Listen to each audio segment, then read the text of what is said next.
Bonjour à tous, merci d'être là. Ce soir, nous allons vous présenter l'hygiène de développement en temps de pandémie, c'est-à-dire que nous allons parler de méthodes de travail et de Panda. Alors moi, je suis Agathe Bess, je suis développeuse principalement back-end, même exclusivement chez OUI-SNCF. Développeuse, c'est pas mon premier métier, j'ai fait une reconversion professionnelle il y a quelques années. Et je co-organise avec Florent le Meetup Hackergarten Paris qui a lieu tous les mois et Hack Commit Push qui a lieu une fois par an et qui, en fait, ce sont des événements qui permettent de contribuer à des projets open source. À côté de ça, je suis aussi passionnée de littérature fantastique et ce soir, c'est mon premier talk, c'est mon premier live coding. Je suis sur un Mac avec un clavier QWERTY, donc autant vous dire que ma zone de confort, elle est très très loin. Donc merci pour votre bienveillance et je vais laisser Florent se présenter. Yes, alors effectivement, ce sera un live coding avec tous les risques que ça peut comporter. Pour ma part, je suis développeur à Neo4j depuis un petit mois. J'étais à Pivotal qui a été acquis par VMware ensuite, donc je suis resté à VMware un petit peu. Comme Agathe, je co-organise le Spring Meetup Paris tous les mois, même si cette année, la période fait que c'est un peu compliqué. Le Hackergarten Paris pour réunir mainteneurs de projets open source et contributeurs potentiels qui veulent être un peu guidés sur leur première contribution. Donc ça, on le fait vraiment tous les mois pour le coup, notamment en virtuel en ce moment. Et Hack Commit Push, qu'Agathe a aussi mentionné, qui est le même format qu'Hackergarten, mais avec plus de gens et plus longtemps sur toute la journée, qui est gratuit et qui est pour l'instant une fois par an à Paris. Et si le contexte s'améliore un peu, on le fera peut-être aussi à d'autres endroits. Et ma passion, à part montrer des bugs en live, c'est d'apprendre le turc, qui est la langue de ma belle famille. Donc voilà. S'il y a des turcophones au passage, Poser les questions. Voilà, poser les questions au turc, ce sera une bonne dose de stress supplémentaire. Et donc, du coup, aujourd'hui, ce qu'on va vous montrer et peut-être vous convaincre, c'est un exemple, c'est notre façon, à nous en tout cas, quand Agathe et moi on travaille ensemble, de faire du test-driven development et du pair programming. Et pour ça, on a pris le biais d'une petite application assez simple, d'un petit jeu web, et qu'on vous montrera un petit peu plus tard. Encore une fois, il ne faut pas prendre tout ce qu'on fait à la lettre. C'est notre interprétation. C'est peut-être un peu éloigné parfois de pratiques plus.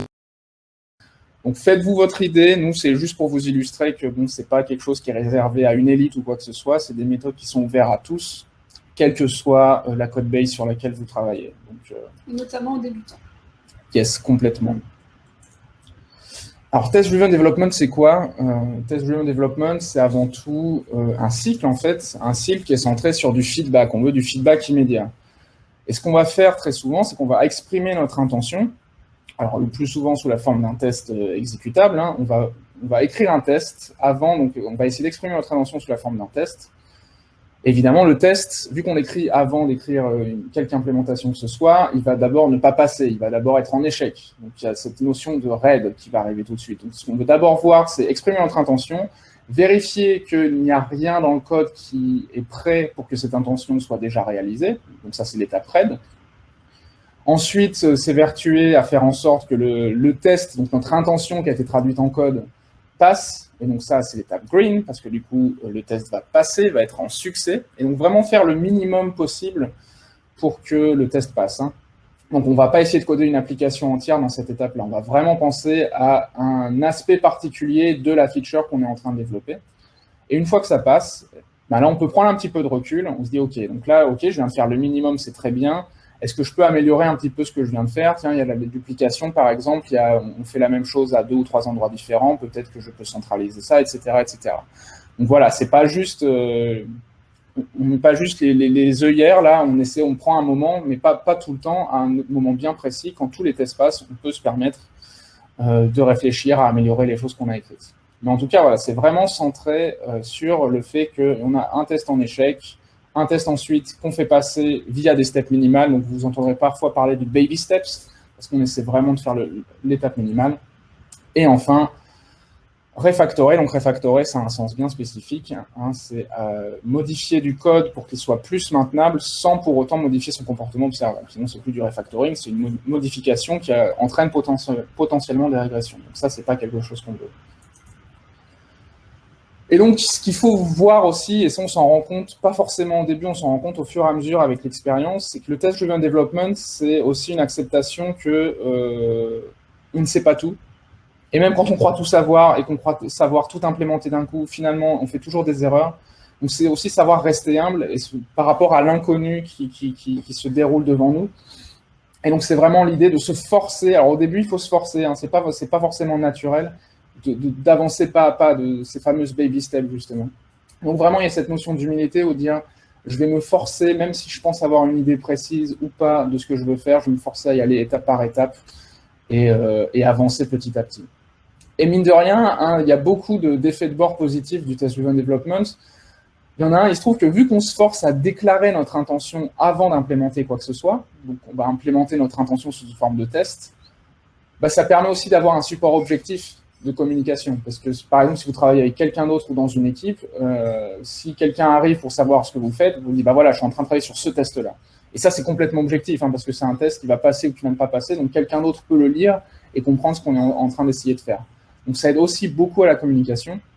Et enfin, alors ça c'est la partie un peu Captain Obvious, hein, mais quand vous faites du TDD, vous avez du code forcément testable puisqu'il est testé. Donc ça c'est un peu logique, mais c'est pas forcément l'aspect le plus important. C'est un bénéfice évidemment très sympa, très pratique, qui permet d'avoir tout un tas de tests de non-régression ensuite. Mais vraiment, moi je vois ça, le TDD avant tout comme un support de communication et pour soi-même, pour savoir dans quelle direction on va, mais aussi pour les autres, pour les embarquer ensuite, bah, notamment quand on fait du pair programming ou du mode programming. Mais alors, le pair programming, du coup, c'est quoi? Alors, le pair programming, c'est une pratique de développement qu'on pratique donc en binôme, avec un pair. Ça peut être colocalisé, donc on va être tous les deux au même endroit, sur le même poste comme là ce soir. Mais ça peut être également à distance, ce qu'on pratique beaucoup actuellement, avec un partage d'écran. Donc, dans le pair, il y aura un conducteur, un pilote qui va coder, et un navigateur ou un copilote qui, lui, va faire des recherches, qui va vérifier des choses, qui va peut-être contredire ce qui a été codé par le pilote ou qui va donner son avis, tout simplement, qui va essayer d'avoir une vision globale, en fait, du code qui est en train d'être écrit et qui va maintenir aussi la vision globale de l'application. Donc ça, c'est son rôle. Il y a plusieurs façons de pratiquer le pair programming. Classique, comme je viens de vous décrire, en fait, où ça va être une discussion assez naturelle et on va changer de rôle à intervalles réguliers. Ping-pong, donc ça, c'est du pair programming avec du TDD. Donc l'un écrit un test, l'autre écrit l'implémentation. Le premier reprend le clavier pour faire le refactoring et ainsi de suite, en fait. Donc vraiment, tout est décomposé entre le binôme. Et couplage fort, donc c'est quelque chose que j'ai testé quelques fois, que j'apprécie moyennement, mais il faut savoir que ça existe. Donc le pilote ne va coder que ce que le copilote lui dit d'écrire. Donc voilà, il y a vraiment une autre relation, mais bon, ça peut fonctionner dans certains cas. Donc pourquoi pas, notamment peut-être avec quelqu'un de moins expérimenté. Voilà, donc les avantages du pair programming. On est spécialiste dans les blagues très drôles. Donc, si tu perds, tu gagnes. Ça va surtout nous donner un feedback très rapide sur notre code, vu qu'il y a quelqu'un qui va le regarder constamment et donner son avis dessus. On va pouvoir monter en compétence chacun l'un l'autre. En fait, on va se tirer vers le haut, on va apprendre de l'autre. Ça, c'est vraiment quelque chose de très important dans le pair programming. On va essayer aussi de renforcer l'esprit d'équipe, la collaboration. Donc, c'est bien dans une équipe de faire tourner les binômes pour que ce ne soient pas toujours les mêmes personnes qui fonctionnent ensemble. Si jamais on est face à un mur et qu'on ne sait absolument pas quoi faire, ben, là, on n'est pas tout seul. Donc, généralement, même quand les choses sont compliquées ou paraissent compliquées, on va parvenir à avancer. Et surtout, il ne faut pas oublier qu'en pair programming, il faut prendre des pauses, il faut prendre le temps. C'est pas du 9h-18h en pair programming parce que là, c'est vraiment très très dur. Il faut vraiment accepter que c'est bien de prendre une pause de temps en temps. Et ça va permettre une meilleure qualité de travail. Et c'est l'heure du live coding. C'est parti. Yes. Et donc, le mystère du panda enfin révélé. Parce qu'on a on a fait une étude de marché énorme. Il y a un très, très grand besoin d'un nouveau jeu de pendu. Sauf que le pendu en tant que tel, le concept est un un petit peu gore, hein, c'est dommage. Donc plutôt qu'exposer les enfants à un pendu réel, on s'est dit qu'avec un panda, c'était plus mignon. Donc le panda, quand on se trompe, il perd ses bambous un par un jusqu'à ce qu'il soit inconsolable. Et donc l'idée du pendu, hein, si jamais vous ne connaissez pas, on ne sait jamais, ça peut arriver, vous avez un mot à deviner, un mot mystère à deviner, et vous avez un nombre d'essais limité pour deviner les lettres du mot. Donc vous soumettez caractère par caractère. Donc du coup, ce qu'on a fait, et ce qu'on va faire là, c'est on va compléter, on va essayer de compléter, hein, si tout se passe bien, si les dieux de la mémo sont contre nous, ça se passera moins bien. On va essayer de compléter le jeu, justement, pour implémenter les règles du jeu du Penda, qui est donc un panda qui remplace le pendu. Donc je ne sais pas comment on le prononce, mais ça, je vous laisserai décider entre vous. Et donc, on va effectivement faire en mode ping-pong, hein, comme l'a expliqué Agathe, ping-pong. Hein, donc, rappelez-vous du Red Green Refactor. Le test, le premier écrit un test en échec, le deuxième répare le test, introduit un nouveau test en échec, alors éventuellement avec du refactor entre deux, et ainsi de suite. Et comme ça tourne tout le temps. Donc, faisons un peu l'état des lieux de l'application. Alors, à quoi elle ressemble aujourd'hui? Donc là, je pourrais lancer le vrai back-end, je vais lancer un faux back-end. En gros, on utilise en vrai une API de dictionnaire pour avoir un mot aléatoire dans différentes langues. Là, je vais faire la version rapide, comme ça ira un petit peu plus vite.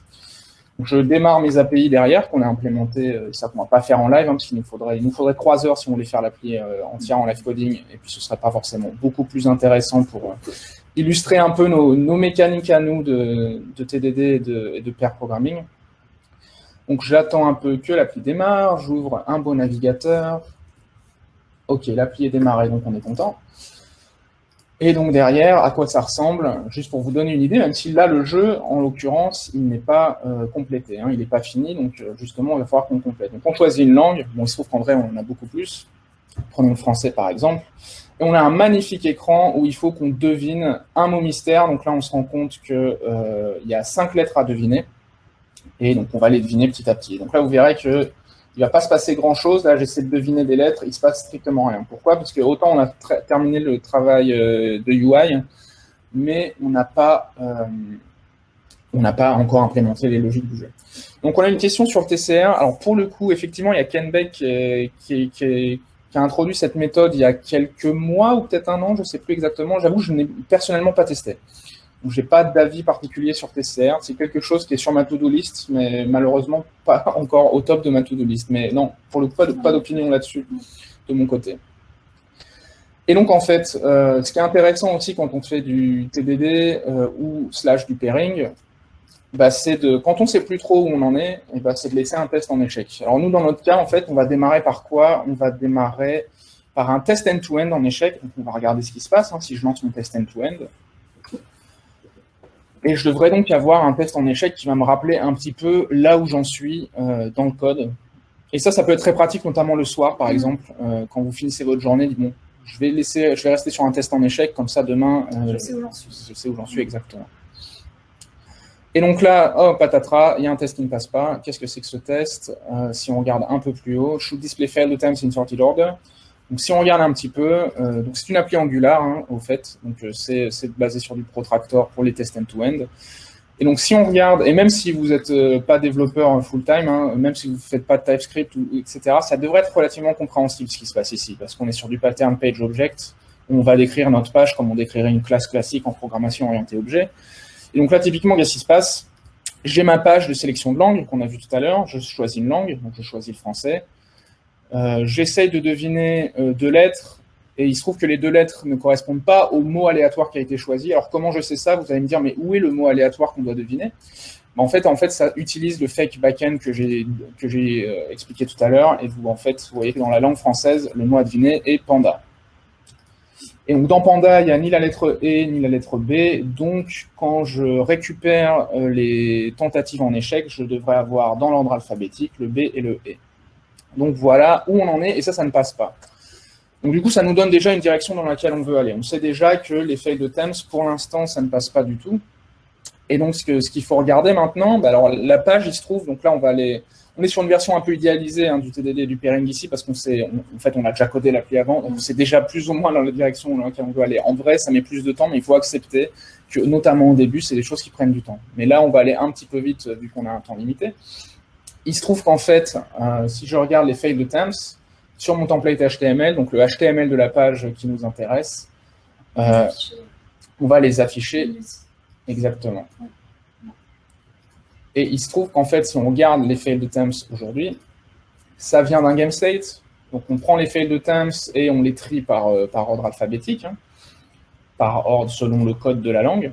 Et si je garde ce fameux game state, il vient d'où? Si je reviens sur le template, bon là c'est un peu de la technicité Angular, mais peu importe, j'ai un observable qui me produit, donc j'ai une sorte de canal qui me produit des game states à chaque fois, et je regarde un game state en particulier. Et si je regarde d'où vient ce conduit, entre guillemets, cet observable de game state, il vient d'ici. Ok, super, mais qui l'initialise? Là, on va voir ce qui se passe. Et ben, pour l'instant, il est hardcodé sur un observable avec un game state vide. Donc, en fait, j'ai un conduit qui n'aura toute sa vie qu'une seule valeur. Donc ça va clairement pas. Donc, il va falloir qu'on corrige ça. Et le game state, en fait, ça va représenter l'état du jeu avec le mot à deviner, le nombre de tentatives maximum accordées, le nombre de tentatives restantes, et aussi savoir quelles lettres du mot ont déjà été devinées ou pas. Et donc là, je vais parler beaucoup moins parce que je vais commencer justement à ajouter, entrer dans ce Red Primary Factor, et donc c'est Agathe qui va commenter ce que je fais. On va utiliser la notion de service en fait pour faire un pont entre cette recherche de lettres et ce game state qui pour l'instant est hardcodé et qui va représenter l'état d'avancement du jeu. Donc on va écrire un premier test qui va initialiser en fait un game state de départ qui va se lancer quand on va commencer le jeu. Yes. Oh, ça s'appelle service, pardon. Oui, ça s'appelle service. Donc on va souscrire. On va utiliser une méthode d'initialisation qu'on va appeler init, tout simplement.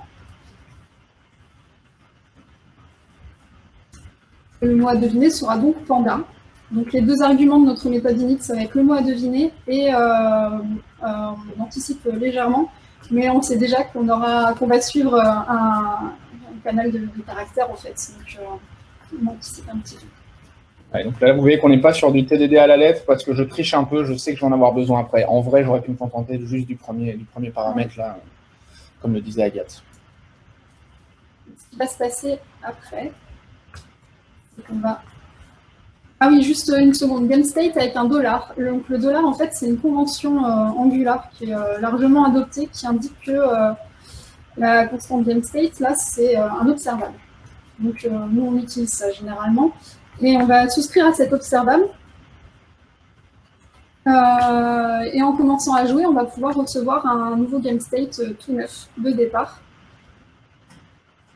Voilà. Et on s'attend à ce que, là dans les assertions, on va s'attendre à ce que le game state ait un nombre restant, un nombre de tentatives restant égal au nombre de tentatives maximum auquel a droit le joueur. Et on s'attend aussi à ce que le nombre de tentatives échouées soit égal à 0. Parce que pour l'instant, il n'y a pas eu d'essai de la part du joueur pour deviner le mot. Alors le done à la fin, c'est juste pour signaler qu'on va s'arrêter là en fait, parce que notre test est asynchrone. Et on a besoin de signaler que le test est terminé quand on a reçu l'observable.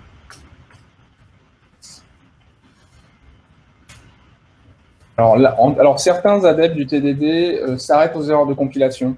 Ils disent, bon, bah, ça compile pas, ça revient à un red state. Ce qui se discute, moi pour le coup, j'aime bien quand même que ça compile. Donc là, on est en TypeScript, on n'est pas en JavaScript. Hein, donc il y a effectivement une sorte de phase de transpilation ou de compilation, vous l'appelez comme vous voulez. Moi, j'aime bien quand même que ça compile un minimum. Donc, je mets quand même la signature. Et puis ça aide aussi à renforcer un peu l'intention du test, quoi. Là, on voit bien ce qu'il faut faire. Donc, je fais vraiment le truc minimum pour que ça passe. Alors, ça se discute. Hein. Ça se discute. Il y a vraiment plein de façons de faire. Encore une fois, c'est notre mécanique à nous. Ce n'est pas forcément celle à adopter universellement. Et donc, à ce stade, je devrais avoir un test en échec. En plus du test end-to-end, le test end-to-end va vraiment nous servir pour une tâche de fond, parce que le test end-to-end, souvent, c'est un peu plus large qu'une simple baby step. Donc là, déjà, je veux avoir cette notion de game service. Et si le test échoue bien comme il faut, à savoir que Pour l'instant, init renvoie un conduit vide. Done, du coup, ne va jamais observer de GameState, parce que pour l'instant, mon conduit reste vide, entre guillemets, mon observable reste vide. Donc, done n'est jamais appelé. Donc, le test n'est jamais fini. Et alors, plutôt que d'attendre ad vitam aeternam, on va attendre un timeout. Donc là, du coup, le test est en échec. Et la mission d'Agathe, cette fois, si elle l'accepte, en même temps, si elle l'accepte pas, je sais pas comment on ferait, ça va être de faire le job minimum pour simplement déjà émettre... alors, hop, je vais implémenter la méthode init. Yes, en fait, je me mets un peu derrière. Test, exactement, vas-y. Puisse passer. Donc là, le but, ça va être quoi? Ça va être simplement, à ce stade, on est juste focalisé sur le fait que on veut émettre un game state initial. Donc, on ne va rien faire d'autre. On ne va pas commencer à faire d'autres choses. Et en fait, l'idée de ce game service, juste pour revenir un peu pourquoi on est parti la tête dans le guidon sur les game service, ce game service va faire un peu le pont entre ce qui se passe dans notre page HTML, à savoir j'ai un formulaire, rappelez-vous, où j'essaie de cliquer sur les tentatives et soumettre des tentatives.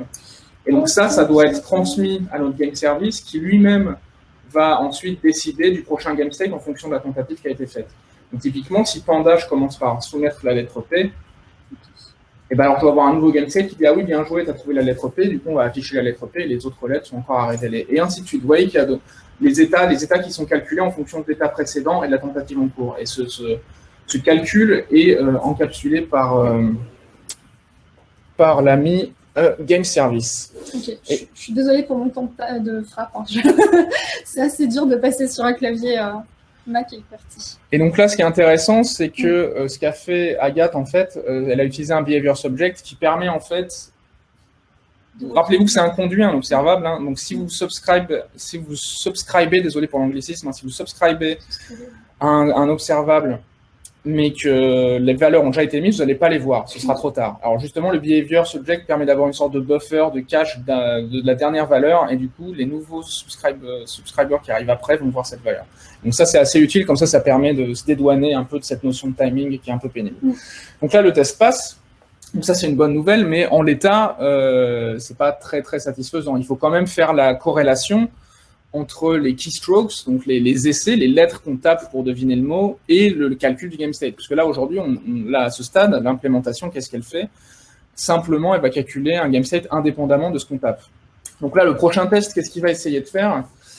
Il va essayer justement de simuler, non pas en termes HTML, parce qu'on n'est pas au niveau d'un component d'Angular. Hein, un component, il fait vraiment l'abstraction de la page du contenu HTML, donc du DOM, pour appeler des services, on est au niveau service, donc on va simuler le fait qu'on essaye d'envoyer un caractère en particulier et que du coup ça ait une influence sur le game state qui est calculé. Et donc là l'idée ça va être quoi? Déjà on va essayer de simuler le fait qu'on envoie un caractère, et donc c'est là où le deuxième paramètre d'init que j'avais introduit un peu tôt dans le premier test a tout son sens.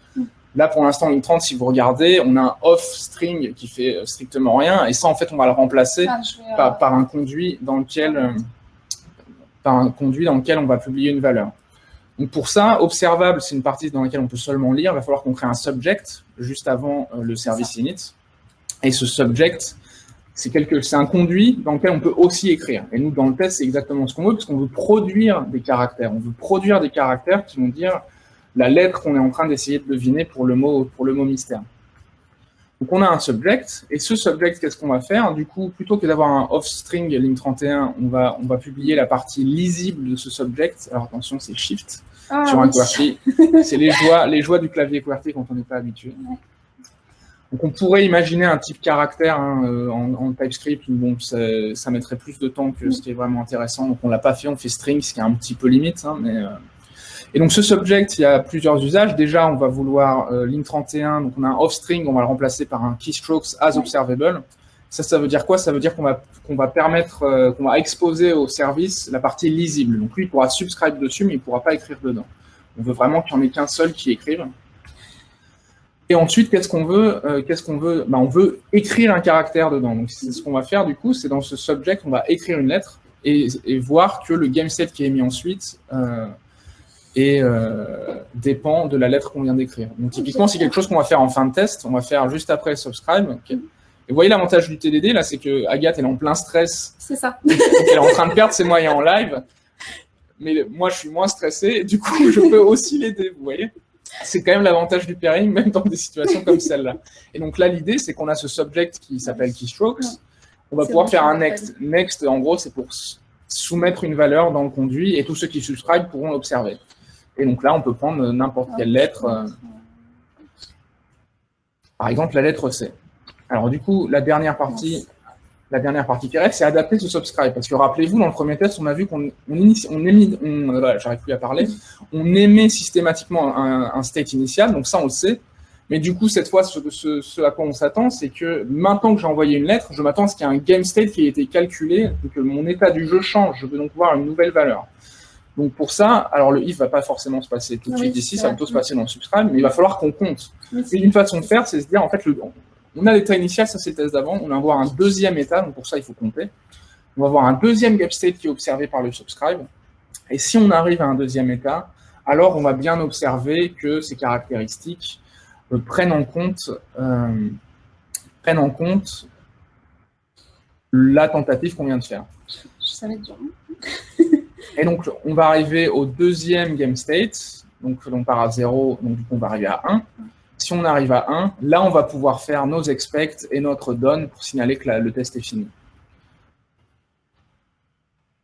Donc une accolade ouvrante.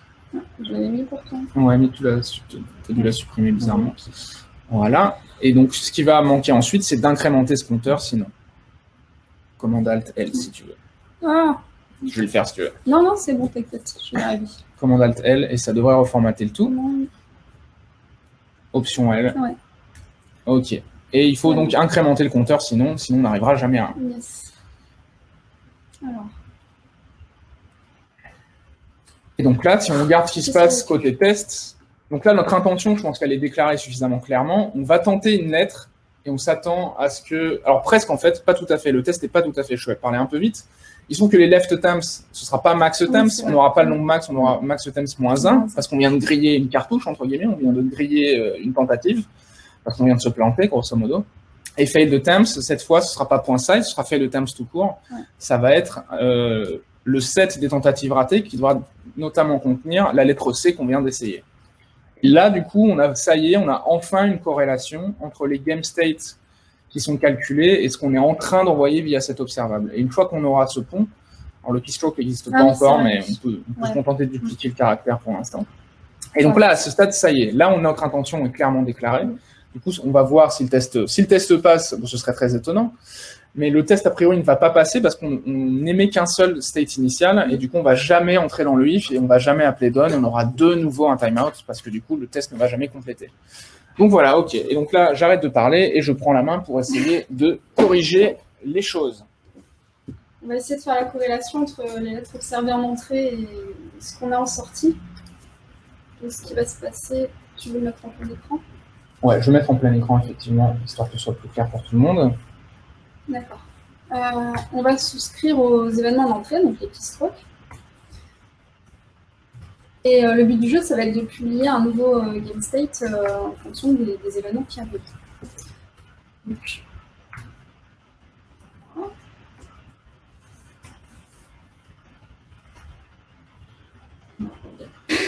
c'est bon? Yes. Ok. Donc, en fait, ce comportement, il va être encapsulé dans la classe des game states. Ça va être la méthode compute next state qui va produire un nouveau game state après chaque essai du joueur. Donc on va l'encapsuler dans cette classe.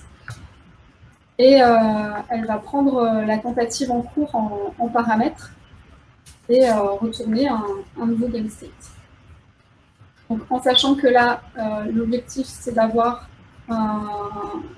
une tentative en moins, vu qu'on a essayé une lettre qui ne fonctionnait pas, qui n'appartenait pas au mot à deviner, et d'ajouter cette lettre à nos tentatives infructueuses. Voilà. Et ça, c'est fait. Et là, on voit qu'on est sur vraiment une implémentation littérale. Hein. C'est pas du tout complet, mais dans l'état de nos tests actuels, ça suffit. Cool. Ouais. Alors du coup, il reste la question, bon, bah là, on a un game service qui fait le pont correctement, qui observe bien les keystrokes, qui demande à calculer le game state en fonction. Est-ce que ça suffit pour notre test end-to-end, du coup? Est-ce qu'on a fini? Alors, du coup, on peut relancer les tests end-to-end pour être sûr. Rappelez-vous, on avait un test end-to-end qui était en échec. Sur je sélectionne une langue et je veux voir que les tentatives d'échec sont bien affichées.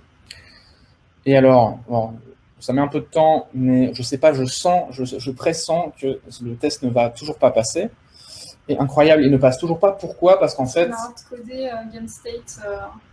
Exactement. C'est ce qu'on vous a montré au début. Donc, ça ne peut pas fonctionner. Donc là, on va un petit peu vite. On pourrait le test drive aussi. On pourrait le piloter par des tests unitaires. Là, on va aller un peu vite. On ne va pas le faire par des tests unitaires.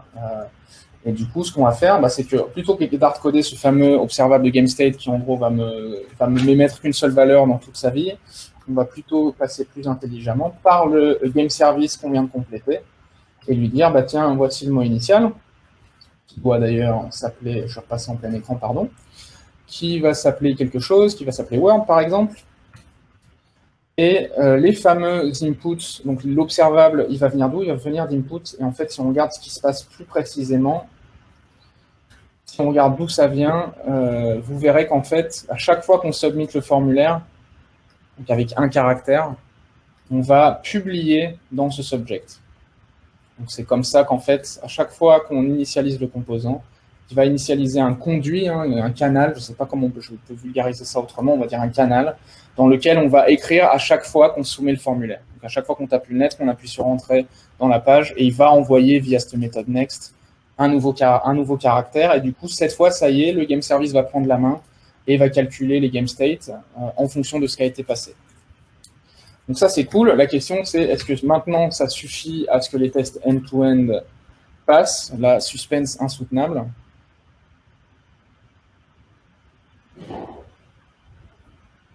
Et là, attention, tout le monde retient sa respiration, on n'en peut plus, tellement il y a de suspense. Et là, ça passe, merveilleux, super. En revanche, bon, ok, là, on prend un petit, on est au bureau, c'est la pause café, on se dit, ouais, mais attends, je crois qu'on n'a pas tout à fait fini, en fait, quand on discute. Et si on regarde, notamment, alors le game service, il a plutôt une bonne tronche, hein. Il a un game state initial, et ce game state, ensuite, on va lui demander à chaque fois... éventuellement, d'ailleurs on va le changer un petit peu au passage, mais ça c'est pas très grave. Vu qu'on fait quelque chose de mutable, en fait là ça va marcher. Il se trouve qu'en vrai, si on l'avait fait de façon immutable, là il y aurait un bug, mais encore une fois, si vous voulez voir une implémentation un peu plus soignée, on vous enverra le repository si ça vous intéresse. Donc là, vu que c'est mutable, ça va marcher de s'y prendre comme ça. C'est un petit peu moche, mais en vrai, il faudrait le faire un petit peu autrement. Mais peu importe, en tout cas, il fonctionne à peu près. Donc il va bien observer les caractères qu'on lui envoie et calculer un next state derrière.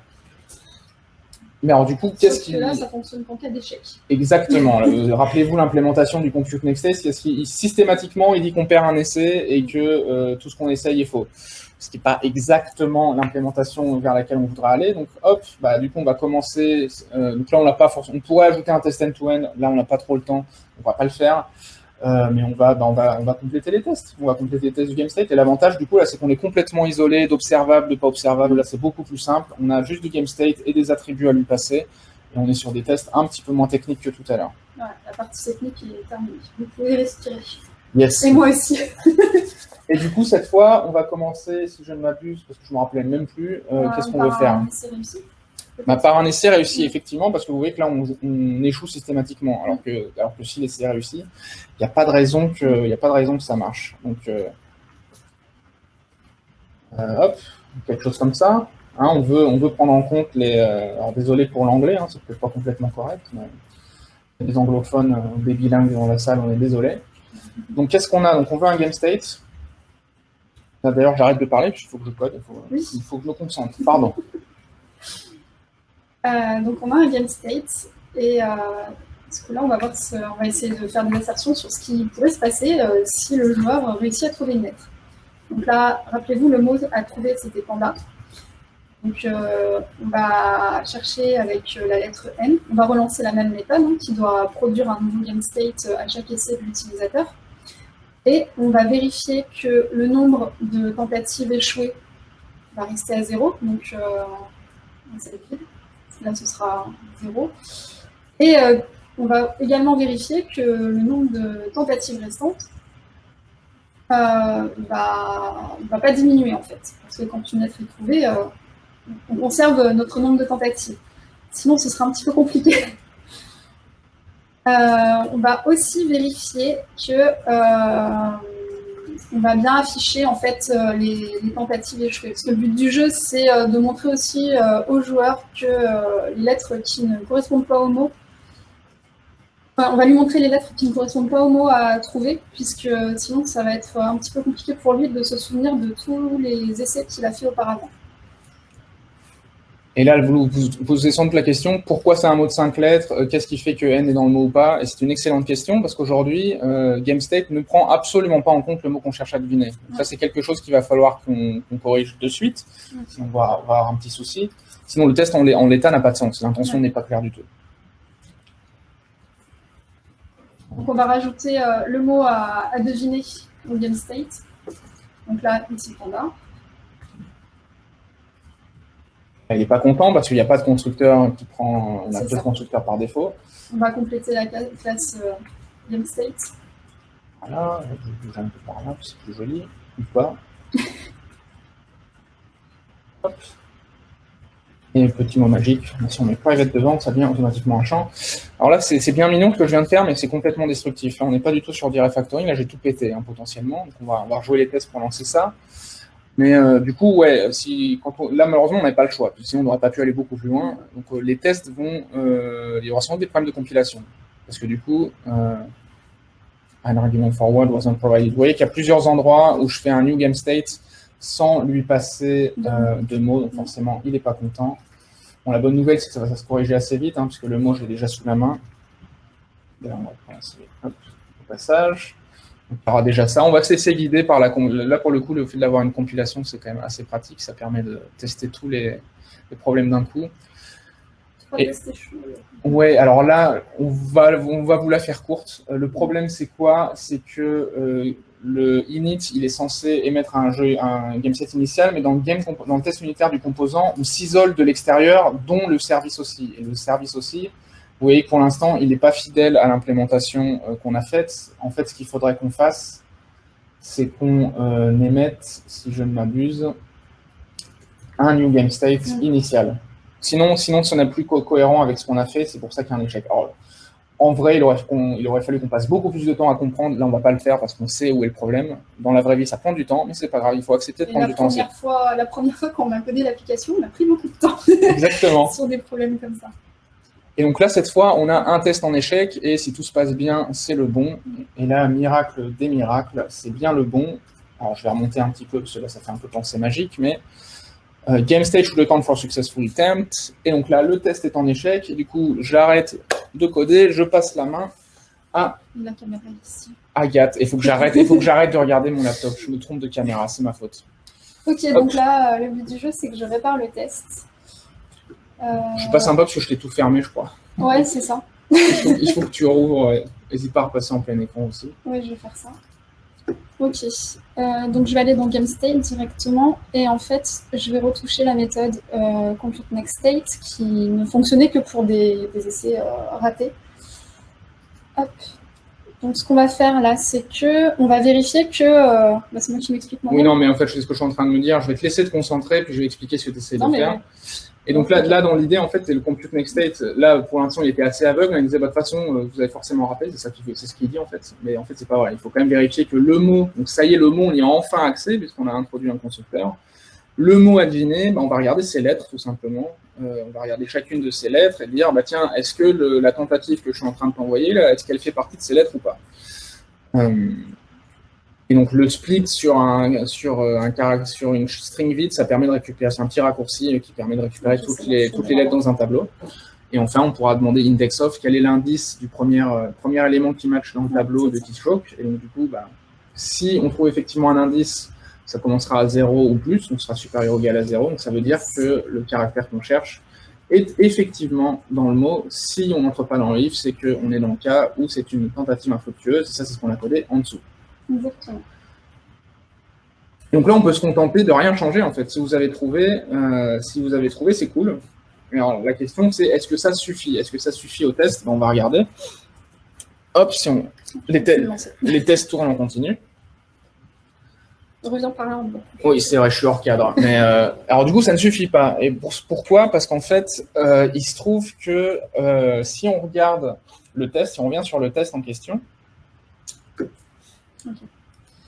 vous voyez qu'on appelle displayable chars, qui est une méthode sur NextState qui va afficher le mot dans son état actuel, à savoir est-ce que les lettres à deviner et les lettres qui ont déjà été révélées.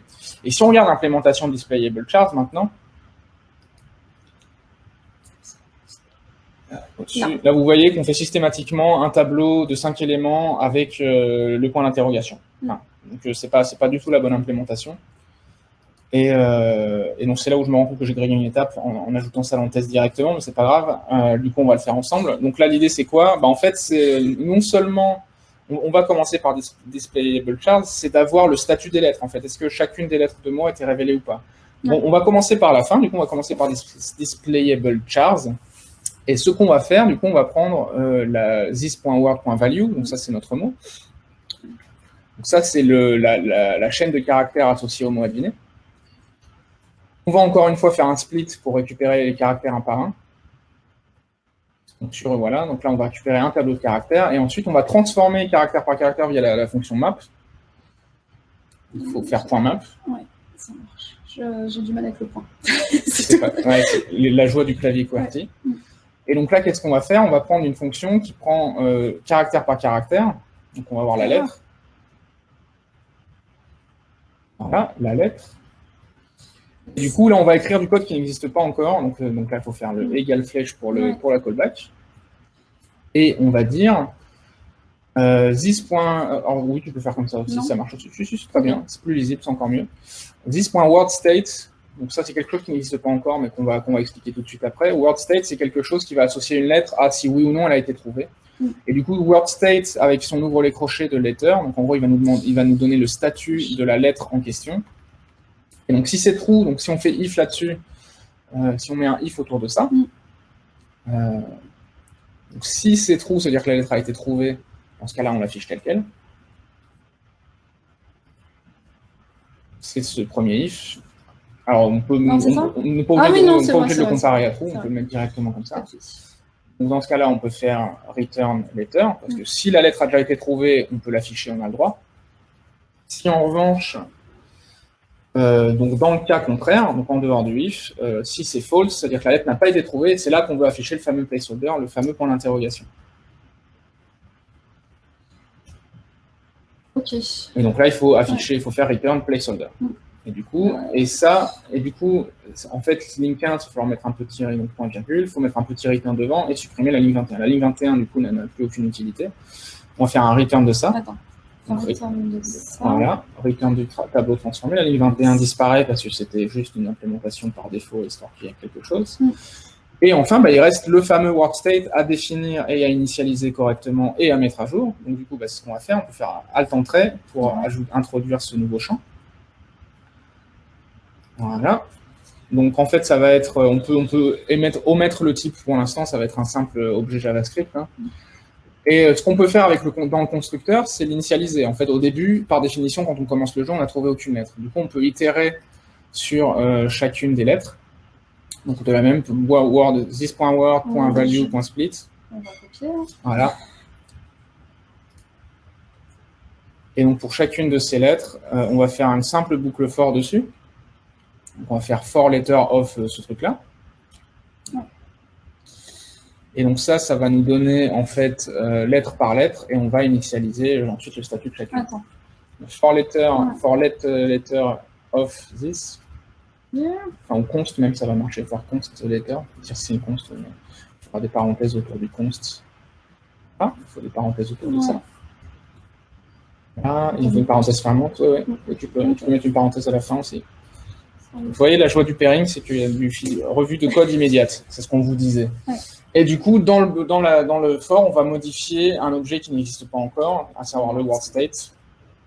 Et donc, WordState. Ok.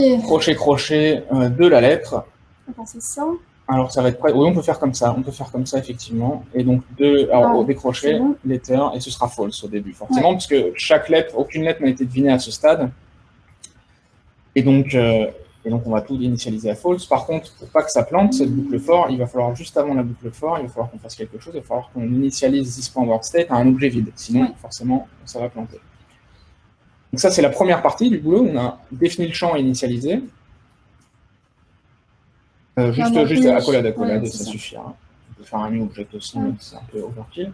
Et donc la dernière partie qui est, c'est simplement de mettre à jour ce WordState en cas de tentative, fructueuse, parce que par défaut tout est false. Et donc si on descend un peu plus bas, si on revient sur le compute next state, ce qu'il va falloir qu'on fasse, c'est si on trouve bien le mot, donc dans le if, juste avant le return this, il va falloir qu'on ajoute. Donc on passe à true en fait. On passe this.WordState de la keystroke. Donc la lettre, le statut de la lettre qu'on vient d'essayer. Et on va donc la passer. Et je vois du clavier QWERTY comme toujours. Ouais, c'est dur. Et ça va passer à true. Et là, si tout se passe bien, si on revient sur les tests,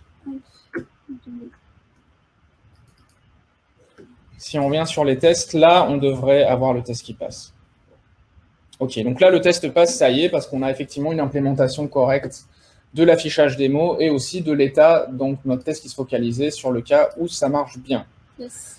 Donc, du coup, là, Agathe va introduire un nouveau test, à savoir, par exemple, le fait de ne pas prendre en compte une tentative infructueuse si on a déjà tenté avant. Si par exemple, vous avez le mot panda, vous tentez la lettre X, si vous l'utilisez 2 fois, en fait, on va ignorer la deuxième fois, ce qui me semble est dans les règles du pendu.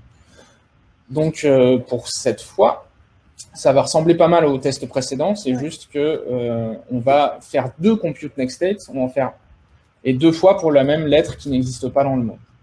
Pour l'instant, on va assez vite, on va pas faire dans la dentelle, entre guillemets. Should ignore, duplicate, failed attempts, par exemple. On n'a pas, il me semble que dans les règles du pendu.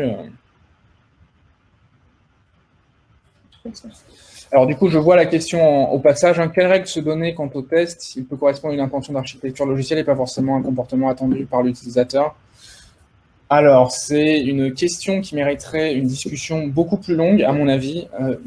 Je laisse Agathe continuer sur son test, pour pas qu'elle se déconcentre. Mais pour moi, l'architecture logicielle, elle se traduit par l'implémentation, en fait. Pas par... c'est discutable, mais pour moi, vraiment, j'essaie au maximum quand je suis sur une user story. Une user story, c'est une anecdote fictive de l'utilisateur qui raconte une des facettes de votre produit. C'est ça que ça veut dire, user story à la base. Pour moi, c'est centré sur l'utilisateur avant tout. Et donc, les tests sont plutôt orientés sur les actions utilisateurs. Et utilisateur, c'est pas forcément un humain. Ça peut être un client d'API, ça peut être un autre système. Quand j'ai utilisateur, c'est au sens large. Pour le coup, j'ai pas forcément une super réponse sur le sujet sur l'architecture logicielle. Pour moi, c'est un plus de l'ordre avant tout de l'implémentation et éventuellement, ça c'est des contrôles automatisés que vous pouvez ajouter ensuite. Je sais qu'il y a des outils type JQ Assistant ou ce genre de choses qui permettent de renforcer, par exemple, des choses qu'un DVAO ne va pas s'injecter à un contrôleur ou un service ou ce genre de règles architecturales. Mais ça, pour moi, ça rentre pas dans le flow de tests courants. C'est des outils qu'on peut ajouter systématiquement ensuite. Donc je ne sais pas si ça répond à la question ou si ça répond à côté de la plaque, mais voilà, en tout cas, ne pas hésiter à reposer la question, à la reformuler s'il y a des aspects que je n'ai pas compris. Et donc là, qu'est-ce qu'on veut faire? Du coup, on fait 2 fois compute next stage de suite. Alors idéalement, on le chaîne, même si là, on fait tout par mutabilité pour aller un petit peu plus vite aujourd'hui, mais on peut aussi le chaîner parce qu'en vrai, la vraie implémentation devrait être idéalement immutable. Et il faut le point. C'est pas grave. Il faut juste le petit point qui manque. Hop. Non, attends. Laisse-moi faire, je vais le mettre. Le ping-pong va aussi vite dans la vraie vie, alors non. Pas du tout. C'est pour ça ce que je disais au début quand on a commencé live coding, c'est une version idéalisée parce que ça peut prendre du temps. En revanche, la mécanique de ping-pong, elle est simple. Je veux dire, même si vous êtes sur un problème compliqué à résoudre, la mécanique est simple. C'est quand même bien de s'y tenir. C'est quand même bien d'avoir la patience et la discipline de le faire. Quand on commence le TDD ou le pair programming, c'est comme tout en fait, on apprend quelque chose de nouveau. Donc voilà, comme vous pouvez voir, moi c'est encore en cours d'acquisition et il faut accepter que acquérir une nouvelle compétence, c'est long.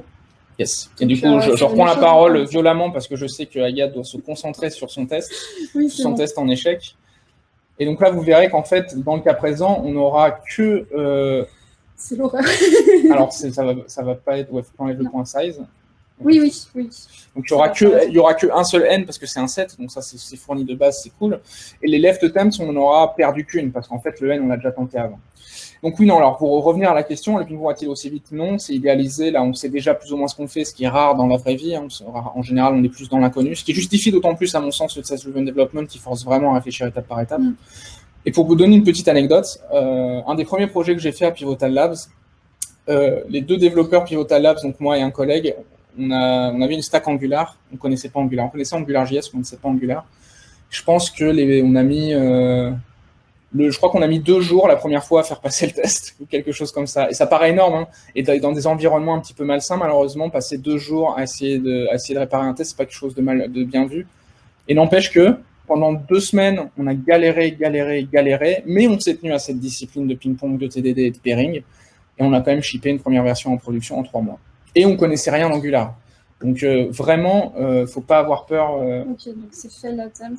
Donc j'ai fait une petite coquille. C'est un échec, donc forcément. Et alors, je mets le P c'est toujours pas bon. Le B par exemple. C'est bon, on va mettre un X. Voilà. Et donc du coup, on n'aura aucun mot, aucun affichage de caractères parce que on n'a pas deviné le N 27. Oui, tout à fait. Donc ça disparaît. Et ça disparaît ou ça se corrige, mais c'est pareil. Ça se corrige. C'est pas grave. Non, c'est bon, laisse-le comme ça, très bien. D'accord. Ça suffit. On va diminuer le nombre d'attempts restants par 1 et non pas par 2. Voilà, parce qu'on ne va pas compter 2 fois la même lettre, ce serait un peu injuste. Ok. Donc, alors, je crois que j'ai fini et si on vérifie le test. On va voir si le test passe pas et si le test échoue, effectivement.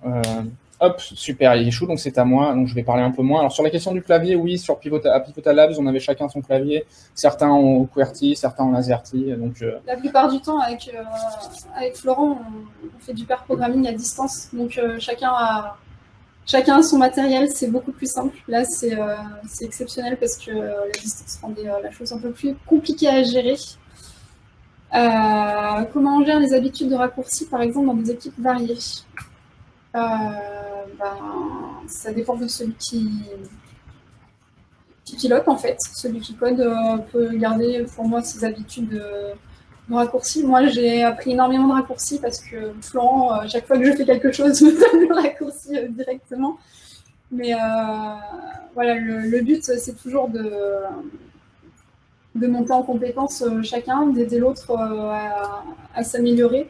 Donc voilà, pourquoi pas apprendre à l'autre des raccourcis nouveaux ou des choses qu'il n'a pas l'habitude d'utiliser, voilà, des live templates ou des choses comme ça. Donc ça permettra de gagner du temps. Yes. Voilà. Là, c'est vraiment particulier. Je ne suis pas du tout habituée au fait des Mac QWERTY, ça, je galère longtemps. Et là, avec la joie du stress de la présentation, j'ai un petit trou de mémoire sur le prochain test, mais en fait, dans la vraie vie, c'est une discussion. Quel est le prochain test, quelle est la prochaine étape? C'est une discussion dans votre paire. Donc là, ça va justement assembler, sauf qu'on avait décidé à l'avance, mais j'ai oublié. C'est surtout que tu as inversé tout ce que je devais faire. Oui, c'est ça, j'ai un peu décalé. Donc en fait, là, on a dit qu'on allait ignorer les duplicata des tentatives ratées. Donc là, on va faire la même chose pour les tentatives réussies. Yes, une fois qu'on devine une lettre, même si le joueur indique à nouveau la même lettre, ça ne va rien faire de particulier. Alors voyons si c'est le cas, s'il y a des choses à faire ou pas. Du coup, là, pour l'instant, vous voyez qu'on ne fait pas beaucoup de temps de refactoring. Alors, non pas que le code est parfait en l'état, c'est juste qu'on court un peu derrière le temps. Donc, qu'est-ce que je fais cette fois? J'ai 2 fois P, par exemple. J'ai un set vide d'échecs. Et j'ai left attempts, je dois toujours être au max, parce que j'ai déjà trouvé. Et puis je vais quand même réintroduire mon ami Displayable Charles, parce que je l'aimais bien. Hop. Et cette fois, je devrais trouver qu'un seul P, donc ça devrait rien changer. Alors, suspense, est-ce que le test va passer en échec? Est-ce que je vais pouvoir passer la main à Agathe? Alors le test passe direct, effectivement, on n'a rien d'autre à faire sur l'implémentation. Donc les puristes pourraient vous dire, supprimez le test, parce qu'il ne vous a rien apporté. On peut décider de le garder, finalement c'est de la non-régression aussi, ça peut être utile.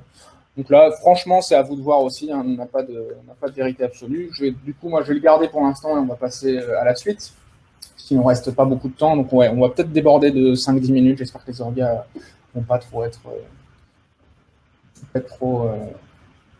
avec nous. Alors, ok, on en est ignorer les tentatives du joueur, parce qu'en fait, c'est la dernière étape. Quand le jeu est terminé, en fait, on va plus prendre en compte les lettres qui vont nous parvenir. yes. Ou When Game is Won, tiens, je vais faire plutôt, je sais pas, je le sens bien. Ou non, Game is Lost, parce que ce sera plus facile. Pardon. On va plutôt la faire comme ça, pour l'instant. Oui, parce qu'en fait, une fois que le jeu est fini, vous pouvez deviner tant que vous voulez, ça ne va pas changer les stats, en fait. Donc là, encore une fois, on va faire du copier-coller moche, hein, on ne va pas prendre de refactoring, mettre des choses en débit for each, ça c'est quelque chose qu'on ne va pas faire. Donc, typiquement, j'ai perdu, et là, je vais tricher un peu, je vais changer, voilà, on va faire à 2. Donc, si j'essaye B, et si j'essaye O, ben, normalement, le jeu, il est fini. Et en revanche, si j'essaye un, je sais pas moi, un petit, voilà, BOV, j'en sais rien. Attention, le mot, c'est toujours. Ouais, donc c'est bon, c'est bien des fail de times. Donc, tu as baissé le nombre d'items. Oui, j'ai fait exprès, j'ai triché.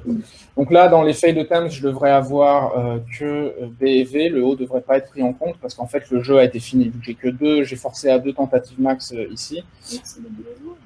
Oui, le B et le O, pardon. Ben, vous voyez, revue de code instantanée, c'est un bug que j'aurais passé des minutes, voire des heures à chercher ensuite. Et donc, par contre, j'aurais rien trouvé parce que je ne suis pas un très bon joueur de Panda. Et donc là, suspense, est-ce que le test passe, est-ce que le test ne passe pas? Le test, a priori, ne passe pas parce que vous voyez qu'il a pris le V en compte alors qu'il ne devrait pas. Du coup, je laisse la main à Agathe et j'ai beaucoup trop parlé alors que j'avais le clavier. Et je vais devoir continuer à parler. C'est pas grave. Mais ce que je vais faire, en fait, c'est que je vais compléter la méthode isLost. Cette méthode... Yes. Je peux parler à ta place si tu veux, même si j'ai déjà beaucoup parlé, mais comme ça te permet de te focaliser. Elle va s'activer, en fait, quand on n'a plus de tentatives restantes. Yes. Du coup, l'idée, c'est effectivement de, si le jeu est fini, donc là, on va recommencer par l'aspect perdu. Hein. Oui. Ce sera un petit peu plus simple à implémenter. C'est perdu quand effectivement, comme l'a dit Agathe, quand il n'y a plus d'essai. Donc, sans shift, voilà. Ouais. Si j'ai 0 attempts, c'est qu'on a fini. Donc, c'est aussi simple que ça. Voilà. Donc, ça, c'est la définition du fait. Alors, avec un petit return et puis supprimer le return en dessous. Donc, ça suffit à dire que le jeu est perdu. Maintenant, il faut quand on compute le next state, prendre ça en compte. Si le jeu est perdu, je ne calcule rien du tout, je m'arrête là. Donc, si le jeu est perdu, je fais un return this tout simplement, je ne calcule rien d'autre. Donc ça veut dire que la première chose à vérifier, c'est si le jeu a été fini ou pas, enfin si le jeu a été perdu ou pas. Exactement, this is lost, voilà, je return this.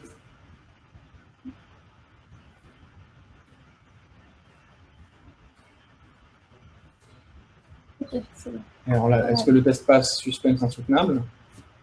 Et de la même façon, du coup, s'il passe, on va voir, l'idée, ça va être de faire de la même façon, même si le jeu est gagné, en fait. Si le jeu est gagné, ça ne devrait rien changer. Yes. Et donc là, faut passer, ça va ressembler au test précédent, et vu qu'on n'a pas beaucoup de temps, on va encore copier-coller comme des gorées. Ne reproduisez pas ça chez vous sans l'assistance d'un professionnel, bien sûr. On va déborder de 5 minutes. J'espère que c'est tolérable. Sinon, on sera. Et donc là, cette fois, c'est un peu l'inverse, c'est quand le jeu est gagné. Ok. Et donc. On va mettre Bob, hein, c'est plus rapide, c'est le nom du panda. Yes. Ça, on n'a pas besoin. Exactement. Hop. Donc j'enlève ça. Le fait de faire BO cette fois, ça va permettre de gagner le jeu parce qu'il n'y a que 2 lettres distinctes dans Bob. C'est ça. Et on va envoyer V, qui est en fait une valeur infructueuse, mais vu qu'on a déjà gagné le jeu, en fait, il y aura, dans les fail de times, ce sera vide. Ouais. Left times, il va m'en rester, en fait, peu importe en vrai dans ce test, mais on peut juste dire que c'est max times, parce qu'en fait, on n'en a grillé aucune dans l'absolu. Alors, 6.nextState.max times. Ah oui, pardon. Il se trouve que ça va marcher parce en fait, c'est plus une constante qu'autre chose. Donc, c'est un refacto qu'on pourrait faire. Et ne pas l'attacher à un attribut de l'objet nextState. Max attempts, ok, c'est ça. Et du coup, le mot qu'on affiche, ça va être effectivement BOB, parce qu'on a trouvé toutes les lettres. Et le fait d'avoir essayé de deviner V après coup, ça ne va avoir aucune incidence. Dans un monde idéal, on va voir si le test passe ou pas. donc le reste s'en va. Ouais. Hop. Et donc, si on regarde les tests, ce qui passe et ce qui ne passe pas, et normalement, ça devrait être plus ou moins le dernier test qu'on va faire. Ouais. Oh mon Dieu, ça ne passe pas. Vite, vite, vite, corrigeons-le. Et donc, j'arrête de parler, promis. L'objectif, là, c'est de rajouter à notre condition, si le jeu est remporté, on s'arrête là. Et de compléter la méthode d'IsOne. Là, voilà. Donc, voilà. En fait, on va vérifier que dans leur state, toutes les lettres sont passées à true. Je perds ma souris. Pardon. Parce que rappelez-vous, dans state, la lettre passe. Oui, chaque lettre trouvée passe à true. Si l'ensemble est à true, ça veut dire que le mot a été trouvé et que le jeu peut s'arrêter puisqu'il a été remporté par le joueur. Et du coup, ce qu'on va faire ici, on va faire quelque chose du genre.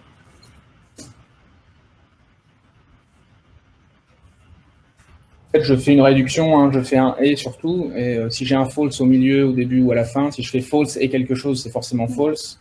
Donc le isOne, il ne sera vrai que si tout est vrai. Donc c'est une façon savante de faire un for each et de vérifier que tout est vrai. Mais normalement, ça, si tout se passe bien, ça devrait suffire. Youhou, ça passe, super. Donc là, en théorie, et là, ça va être un peu le suspense, on va relancer l'appli et on va voir si le jeu se comporte un peu mieux que tout à l'heure. Parce que tout à l'heure, on avait beau taper n'importe quoi, il ne se passait absolument rien. Donc pour ça, je vais toujours faire mon fake backend. Hein. Je pourrais aussi lancer le vrai, peu importe, c'est juste un petit peu plus rapide comme ça. On va relancer, et normalement, à ce stade, alors on pourrait avoir un test end-to-end qui valide vraiment que le déroulement du jeu, c'est ce qu'on ferait dans la vraie vie si on avait un peu plus de temps. On aurait un autre test end-to-end qui nous dirait, bah tiens, quand je devine un mot, le mot s'affiche, et je peux plus jouer après. Ou quand je devine mal un mot, je perds le jeu, etc. Ça se pourrait faire 2 tests end-to-end supplémentaires qui permettraient de vérifier qu'effectivement, on a gagné ou perdu. Et donc là, on va regarder suspense insoutenable. Hein. Donc le mot à deviner, là c'est mon fake server avec le mot hardcodé, c'est panda. Donc si je fais R, bah, il liste bien la lettre R, donc ça c'est plutôt cool. J'ai bien un essai en moins. Si je fais G, c'est pas dedans non plus. Si je fais alors A, bah si c'est dedans. Si je fais I, c'est pas dedans. Si je fais K, c'est pas dedans. Bon, il faut commencer à comprendre. Là, il y a une magnifique animation. Hein. Je pense qu'on va être multimilliardaire avant de ce jeu. Et donc, voilà, et puis si j'essaye encore d'autres choses, alors R, vous voyez, j'ai déjà essayé, hein, je peux le réessayer, ça ne change rien à l'état, donc ça c'est bien ce que les tests ont permis de prouver. W, ah bah zut, et puis là je vais sans doute perdre, hein, tel c'est parti, voilà, le panda triste, et puis c'est triste. Et juste vérifier qu'on peut gagner quand même. Donc j'ai P, j'ai A, j'ai N, j'ai D, yeah, on a gagné. Bon, voilà. Donc ça y est, on a fini à peu près. Bon, en vrai, vous verrez que l'implémentation, alors si vous allez, c'est vrai que on pourra peut-être l'envoyer sur le chat aussi, hein, mais si vous allez sur ce repository-là, vous aurez une implémentation un petit peu moins à l'arrache, entre guillemets. Pour vous occuper pendant les longues soirées de confinement. Voilà. Donc il faut juste alors soit vous faites un fake server, quoi qu'il n'y avait pas besoin de compte, soit vous passez sur Lexicala, qui est un service d'API pour avoir des mots un petit peu plus random, donc un petit peu plus compliqués potentiellement à deviner. Et toutes les instructions sont là. Vous pourrez voir l'implémentation aussi si le code vous intéresse, avec un petit peu plus de tests, un petit peu plus d'immutabilité, même si c'est pas forcément. Exactement. Là, on a fait vraiment la version brute de Foundry sans refactoring, ce qui n'est pas forcément recommandé. Hein, Là, si on avait eu du temps, on aurait pris un petit peu plus de refactoring. J'ai quand même fait un refactoring que je n'ai pas forcément commenté tout à l'heure. Le left time, au début, c'était un champ. Et là, en fait, j'en ai fait une propriété qui se base simplement sur le nombre d'essais max moins le nombre d'échecs. Donc ça suffit en fait à régler les problèmes. C'est comme ça que j'ai fait passer un test tout à l'heure. Voilà. Et l'objectif de ce qu'on voulait démontrer ce soir, c'est qu'il ne faut pas avoir peur d'essayer une nouvelle façon de travailler, comme le TDD ou le pair programming, ou même les deux. Mais il faut se mettre dans de bonnes conditions pour apprendre. C'est pour ça que je déconseille, par exemple, de commencer du TDD sur du code legacy. Je l'ai fait, c'est assez dur. Quand on n'est pas accompagné, c'est plutôt compliqué. Voilà, en solo, c'est clairement dur. Mais voilà, le but du jeu, c'est... Enfin, en tout cas, nous, on pense que c'est bien de aussi s'approprier les méthodes qu'on utilise et parfois les changer, les modifier un petit peu pour que ça corresponde à notre façon de travailler, à ce qu'on aime bien faire et que le binôme fonctionne bien. Et qu'on arrive à produire des choses de meilleure qualité avec surtout, en fait, le plus important pour moi, Le TDD, le pair programming, c'est cette espèce d'adrénaline à chaque fois qu'un test passe au vert qu'on peut en plus partager avec quelqu'un. Et voilà, moi je trouve que c'est une façon super de travailler parce que c'est extrêmement motivant et ça nous permet de produire du meilleur code. Donc n'hésitez pas si vous avez des questions, si vous voulez des infos sur des bonnes pratiques à suivre. Voilà, on est disponible là, tout de suite, sur Twitter. Voilà, il y a plusieurs façons de nous contacter, on peut vous les donner. Mais voilà, le but du jeu, c'est de vous montrer que c'est à la portée de tout le monde, même des débutants. Et que même si vous n'avez rien compris à ce qu'on a fait de façon technique, le but du jeu, c'est de vous montrer qu'on était dans un échange et que quand je perds mes moyens, Florent est là pour m'aider. Et quand il oublie là où on en est, ben, je peux lui rappeler qu'on en est à tel